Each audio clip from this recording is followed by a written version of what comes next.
యమా ఏమంటుంది మానవ జాతి నీచమా.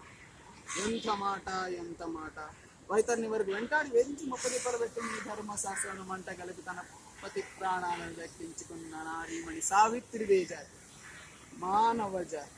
తన భక్తితో సాక్షాత్ పరమేశ్వరునే ప్రత్యక్షంగా గావించి నీ కాశముని సైతం గడ్డిపోతుగా నుంచి ప్రాణహరులైన మిమ్మల్నే ప్రాణభయంతో పరుగులు పెట్టించిన పసివాడు మార్కండేయుడి జాతి మానవ జాతి.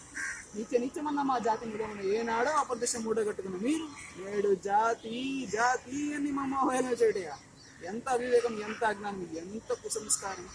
నేడు నుంచి దేవుడు అధికుడు నరదముడు అన్నకించే భావన కుక్కగడత సైతం పెకలించి వేశారు.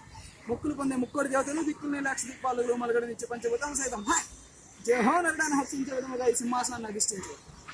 స్వర్ణమణిమయ రత్న ఖచ్చిత అలంకృతమైన ఈ సభా మందిరమున అగుంటిత సేవాదక్ష పరివార సమూహ మధ్యమున భూతల పరిరక్షణ ధర్మ నిలమని ఈ రౌరవమున సర్వదా సర్వదా శాశ్వత పాపవంకులమైన కుల మత జాతి కుపము సమూలముగా శాశ్వతముగా ప్రక్షాళన గావించగా.